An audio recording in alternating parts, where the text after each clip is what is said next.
Hello everyone, welcome you all. Let's start our discussion and solve question paper of CUCT 2019. In the previous videos we have solved up to question number 85. So in this last part we will start from question number 86. Question number 86. Which property of the wave will not change in going from one medium to another?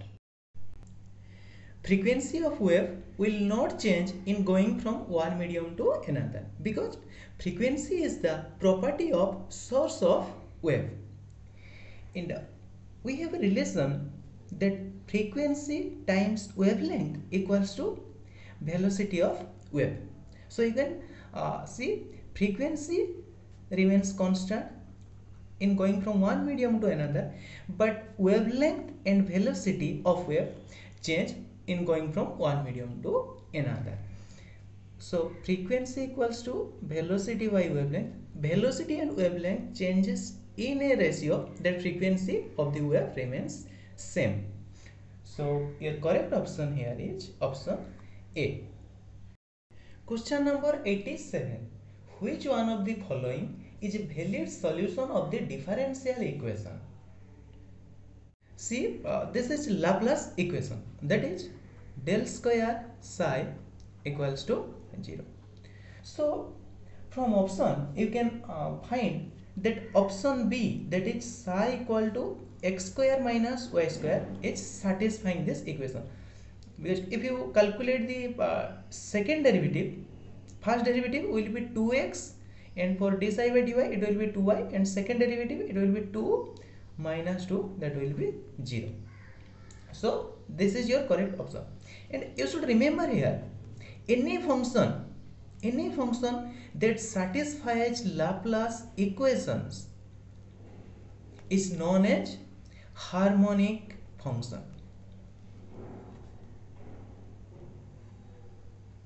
And here x square minus y square is an example of harmonic function.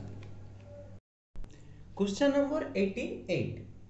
In the second excited state of a one-dimensional harmonic oscillator with angular frequency omega, the energy eigenvalue will be.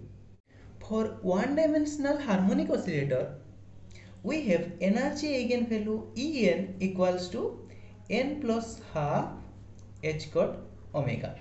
And here n equals to 0 is ground state for harmonic oscillator. See, for particle in 1D box, energy eigenvalue is En equals to n square pi square h cot square by 2m l square. Here n equals to 1, ground state. So be careful here. Here for harmonic oscillator, n equals to 0 correspond to ground state. Next, n equals to 1, first excited state, n equals to 2, second excited state. So we can calculate the energy in second excited state equals to 2 plus half times h cot omega, that is equals to 5 by 2 h cot omega. So your correct option is option C. Similarly, for two-dimensional harmonic oscillator and three-dimensional harmonic oscillator, for two-dimensional harmonic oscillator, energy eigenvalue Eny equals to nx plus half h cot omega x plus ny plus half h cot omega y. For three-dimensional harmonic oscillator, Enx, Ny, Nz equals to nx plus half h cot omega x plus ny plus half h cot omega y plus nz plus half h cot omega z. Now in the question, if it is saying isotropic oscillator, then let us calculate for three-dimensional harmonic oscillator first. For isotropic oscillator, omega x will be equals to omega y equals to omega z. So your energy eigenvalue will be nx plus ny plus nz plus half half half. It will be 3 by 2 h cot omega. For two-dimensional harmonic isotropic oscillator, omega x will be equals to omega y. So energy eigenvalue Enx Eny equals to nx plus ny half plus half, that will be equals to 1 into h cot omega.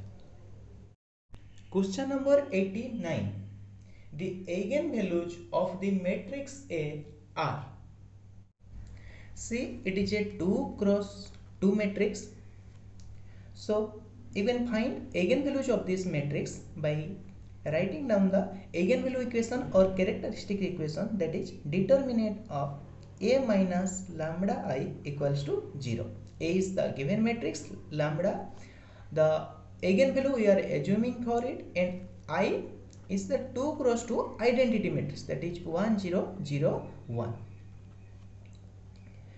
Otherwise, you can directly write down equation for 2 cross 2 matrix, that is lambda square minus trace of A lambda plus determinant of A equals to 0.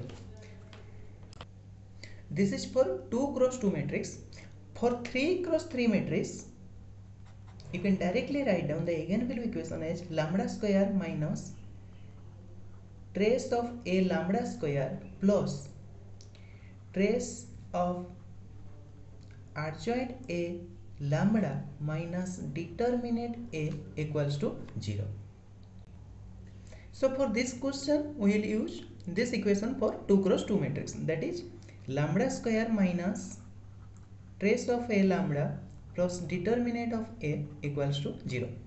For any matrix A, A11, A12, A21, A22, we know trace of matrix A equals to sum of principal diagonal elements, that is A11 plus A22, or it is also equals to sum of eigenvalues of the matrix.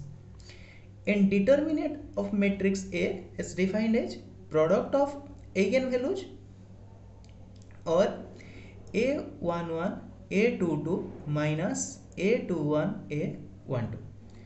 So here for this matrix, trace of A equals to sum of principal diagonal elements, that is cos theta plus cos theta, that is 2 cos theta, and determinant of A equals to cos square theta minus minus plus sin square theta, cos square theta plus sin square theta, that is equals to 1. So lambda square minus 2 cos theta plus 1 equals to 0. This is a quadratic equation, that is you can see x square plus bx plus c equals to 0. So you can, here it is lambda. So you can define lambda h x equals to minus b plus minus square root under b square minus 4ac by 2a. So lambda equals to minus minus plus 2 cos theta plus minus b square minus 4ac. So 4 cos square theta minus 4ac minus 4 by 2a equals to 2. So lambda equals to 4 can be taken common. So it is cos theta plus minus cos square theta minus 1, that is minus sin square theta, minus sin square theta. So it is equals to cos theta plus minus iota sin theta, and we know cos theta plus I sin theta is iota I theta, cos theta minus I sin theta is exponential minus iota theta. So exponential plus minus iota theta, because exponential iota theta equals to cos theta plus iota sin theta.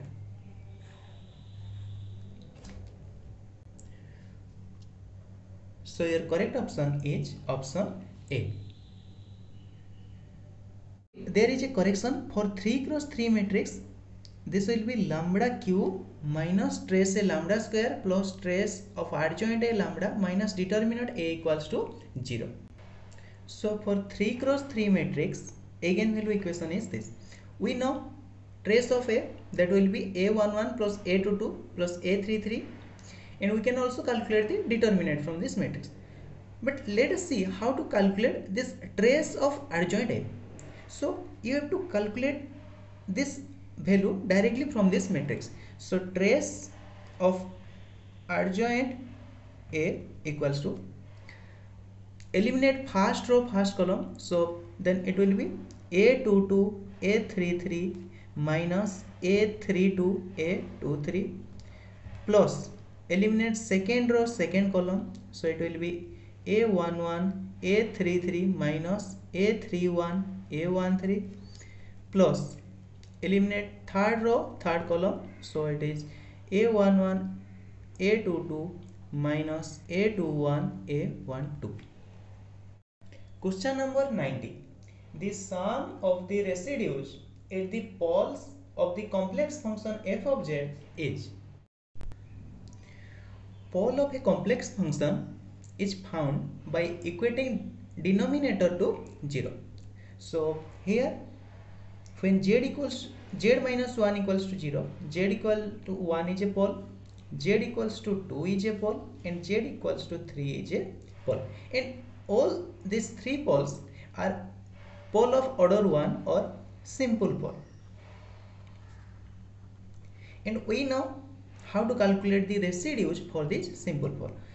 The formula to calculate the residues for simple pole, let at z equals to a is limit z tends to a z minus a f of z.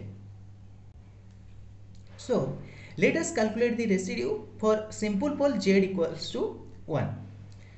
So at z equals to 1, residue at z equals to 1 equals to limit z tends to 1 z minus 1 f of z. F of z is this. So z square by z minus 1, z minus 2, z minus 3. So z minus 1 cancel. So you can use the value of z. So it is 1 by 1 minus 2, 1 minus 3. So it is equals to half. Next, let us calculate residue at z equals to 2. So it is also a simple pole. So limit z tends to 2, z minus 2, z square by z minus 1, z minus 2, z minus 3. So it is 4 by 1 into minus 4 by 2 minus 1 1, 2 minus 3 minus 1. So it is equals to minus 4. Now residues at z equals to 3. So limit z tends to 3, z minus 3 into function, that is z square by z minus 1, z minus 2, z minus 3. So it is equals to 9 by 3 minus 1, 2, 3 minus 2, 1. So it is equals to 9 by 2. So sum of these residues, sum equals to 1 by 2 plus 9 by 2 minus 4. So 5 minus 4 equals to 1. So your correct option is option A. Question number 91. Speed of an electron whose de Broglie wavelength is equal to its Compton wavelength is. We have de Broglie wavelength lambda equals to h by p and Compton wavelength lambda c equals to h by m naught c. Momentum p equals to m times v. But we know when the speed of an object is comparable to the speed of light, we have to use the relativistic effect. And in case of relativistic effect, mass of an object is given by its rest mass m naught divided by 1 minus v square by c square. So in this case, momentum of electron will be m naught v by square root under 1 minus v square by c square. According to question, de Broglie wavelength is equals to Compton wavelength, that is h by p equals to h by m naught c. So we can write p equals to m naught c. Now p equals to m naught v by square root under 1 minus v square by c square equals to m naught c, or this is equals to 1 minus v square by c square equals to v by c whole square equals to 2 v square by c square equals to 1, or v square equals to c square by 2, or v equals to c by root 2. So your correct option is option B. Question number 92. Using Cauchy's residue theorem, the value of the integral around the contour will be. According to Cauchy's residue theorem, if any complex function f of z is single valued and analytic in a simple closed curve C, except at a finite number of singular points within C, then the closed integral of that function equals to 2 pi I times sum of residues at poles within C. Here the given contour is a circle with center at the origin and it is having radius of 2 units, and you can see the given function, that is exponential z by z into z minus 1 whole square. For this the poles are z equals to 0 and z equals to 1 are the poles within this contour.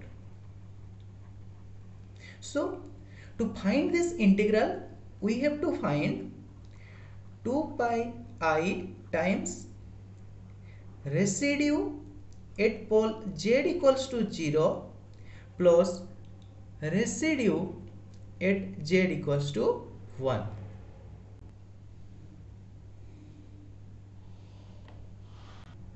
So this integral calculation now reduces to calculation of residues at poles z equals to 0 and z equals to 1. Here z equals to 0 is a simple pole of order 1 and z equals to 1 is a pole of order 2. Pole of order 2, z minus 1 whole square. So pole of order 2. So residues at simple pole, that is z equals to 0, equals to limit z tends to 0 z into f of z, z minus 0 z. Okay, so limit z tends to 0 z into exponential z, z into z minus 1 whole square. So z cancel, exponential 0 1, 0 minus 1 whole square, so it is equals to 1. Now we have to find the residue at z equals to 1, that is for pole of order 2, and we know residue for a pole of order n is given by 1 by n minus 1 factorial d to the power n minus 1 dz n minus 1 z minus a to the power n f of z at z equals to a. So here residue at z equals to 1, it is a pole of order 2, so 1 by 2 minus 1 factorial, that is 1 factorial equals to 1, d 2 minus 1 dz 2 minus 1, so d by dz z minus a order 2, so sorry, a is 1 here, z minus 1 whole square f of z exponential z, z into z minus 1 square, so z minus 1 whole square will cancel out, so d by dz of exponential z by z, this is here at z equals to 1. So this calculate this derivative, it will be equals to exponential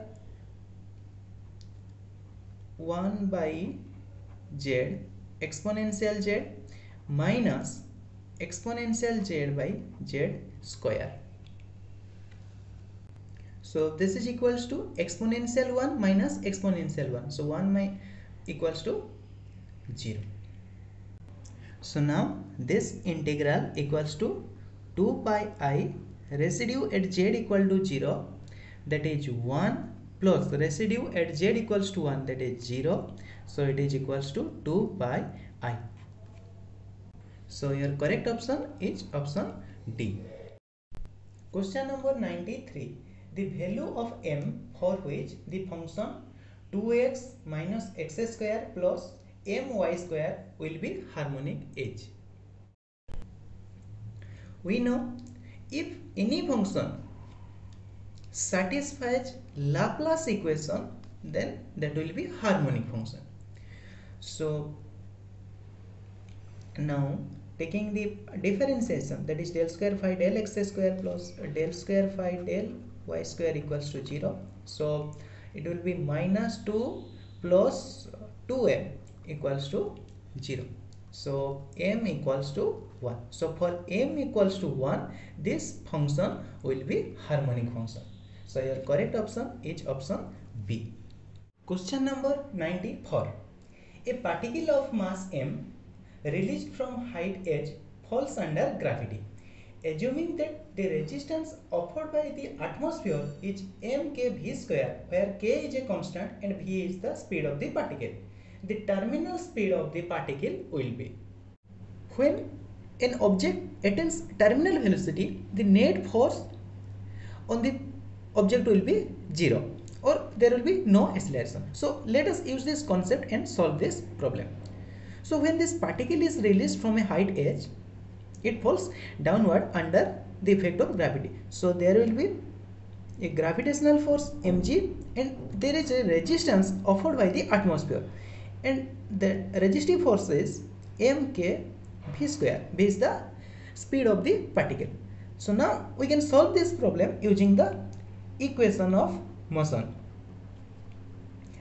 Equation of motion is F equals to ma. So we have to find the total net force acting on this particle. One is the gravitational force, another is the resistive force mkv square. So it is plus mg. As it is falling downward, we are taking mg to be positive, and we will take this to be negative. So minus mkv square, it is opposite to the direction of the motion of this particle, equals to ma. Now we can write this to be m dv by dt equals to mg minus mk v square, or this is equals to dv by dt equals to g minus kv square. For terminal velocity, acceleration is 0, or there is no net force, so dv by dt equals to 0. So g minus kv square equals to 0, or v equals to square root under g by k. So your correct option is option A. Question number 95. The integrating factor of the differential equation is. So the given differential equation is a second order differential equation. But till now in mathematical physics course, we have solved linear differential equation of this form to find the integrating factor. For this differential equation, integrating factor is defined as exponential integral px dx. So what I am going to do here, I will try to convert this second order differential equation into first order differential equation. Then I will try to use this formula to find the integrating factor. Maybe there will be some other solution to this differential equation to find the integrating factor, so you should check further. Now this equation can be written as x square y double dash plus 2xy dash minus xy dash minus y equals to 0. Now this can be written as dy dx of x square y dash, this will give us these two terms, minus dy dx of xy equals to 0.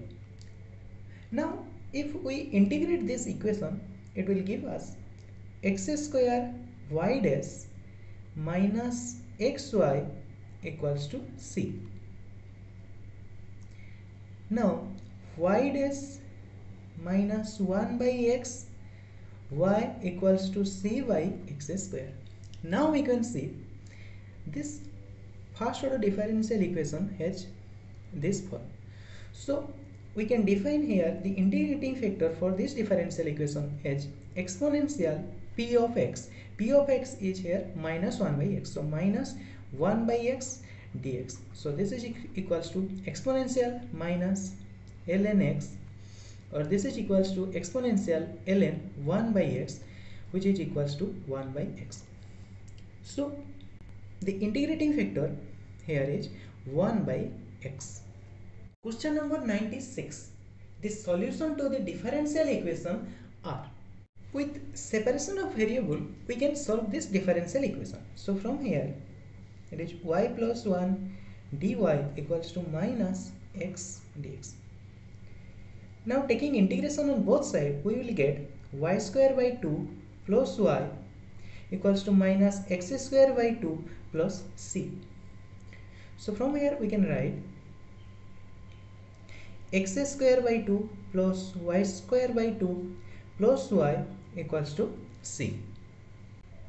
Now this can be written as x square plus y square plus 2y equals to c1. Now x square plus y square plus 2y plus 1 equals to c1 plus 1. Now this can be written as x square plus y plus 1 square equals to c1 plus 1. Now we can see this is the general equation for concentric circle with center at hk and radius r. Now if you match this equation represents concentric circle with center at 0, -1 with radius c1 plus 1. See, this c1 plus 1 is arbitrary constant, so radius can vary with different value of constant. So this represent circles with different radii. So your correct option is option D. Question number 97. A particle slides on the surface of a fixed sphere from the topmost point as shown in the figure. The angle at which the particle leaves contact with this surface is. Let the particle leaves the sphere at an angle theta with the vertical. So it leaves the sphere here. Initially it was at this point, so it descends a height of h when it leaves the sphere. So h, this is the radius of the sphere, and this radius makes an angle theta with this vertical, so this will be r cos theta. So h will be r, this total is r, so r minus r cos theta, that will be r into 1 minus cos theta. This angle is theta, so from geometry you can find this angle will also be theta. So this force is gravitational force mg, so component of this force in this direction will be mg cos theta. We know if only conservative forces are acting on a system, then total mechanical energy of the system remains constant. So using the energy conservation, we will try to find out this angle theta. So initially the particle here has speed 0. Now consider at this point it has a speed v. Okay, so now using the energy conservation, initial total energy is equal to final energy. So initial potential energy plus initial kinetic energy, final potential energy plus final kinetic energy. Okay, so initial kinetic energy, if you take this to be our ground level, so the particle is at a height of r.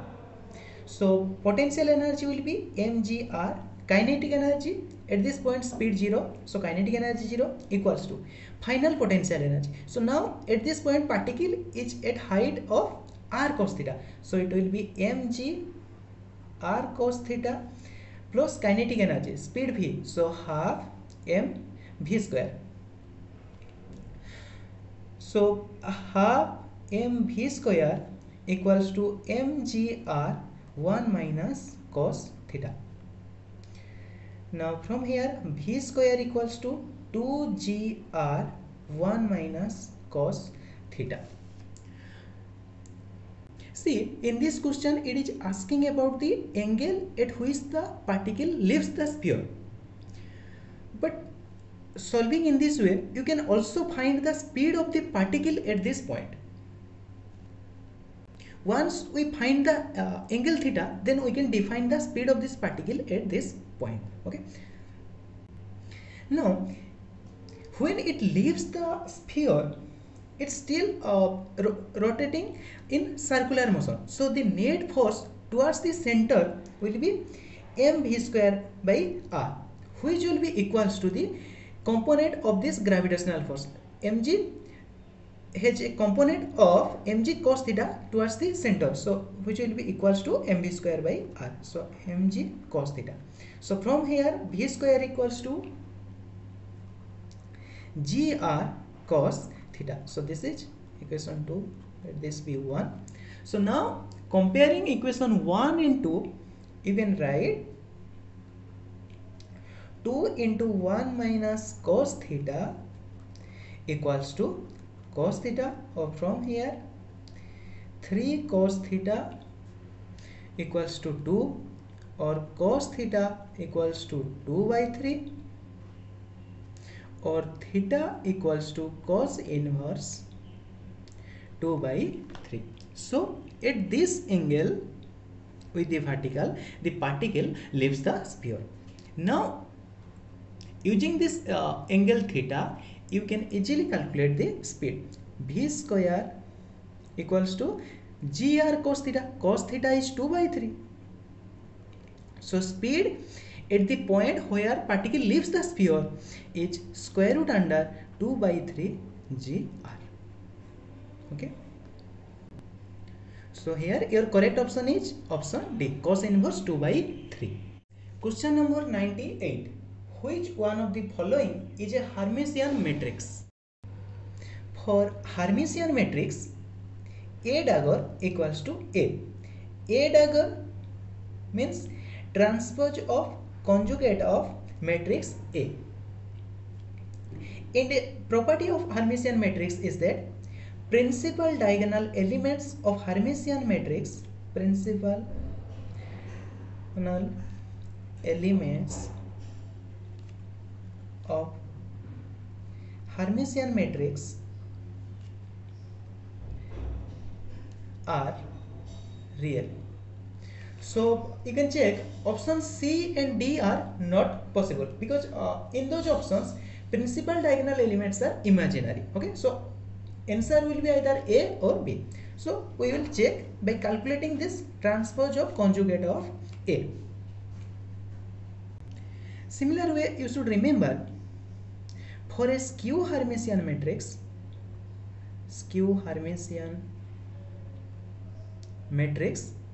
A dagger equals to minus A, and in skew Hermitian matrix principal diagonal elements are either 0 or purely imaginary. Okay, so now let us check for Hermitian matrix let's start with option B. A equals to 0 minus I 0. So we have to find this A dagger. So A transpose is found by changing rows into column and column into rows. So A transpose will be 0 iota minus iota 0. Now the complex conjugate of this transpose matrix will be equals to 0 minus iota 0. So this is your A dagger. So you can see A dagger equals to A for this matrix. So this is a Hermitian matrix. Similarly, you can check for option A. For this matrix also A dagger equals to A. So both option A and B are Hermitian matrix. Question number 99. Cylinder fitted with a piston contains air at a pressure of 500 kilopascals. The volume of air is 0.02 cubic meter. At a constant pressure, the air expands and does 40 kilojoule of work. The final volume of air in the cylinder is. So here in this problem, pressure is constant. So this is a isobaric process. So work done in isobaric process equals to P times change in volume, that is V2 minus V1. So work done is given, pressure given, V1 is given. So we have to find volume V2. So from here V2 minus V1 equals to W by P. Work done, that is 40 into 10 to the power 3 by pressure 5 into 10 to the power 5. So from here V2 equals to 4 by 50 plus V1. V1 is 0.02. So it is equals to 0.1. So V2 is equal to 0.1 meter cube. Okay. So your correct option is option C. Now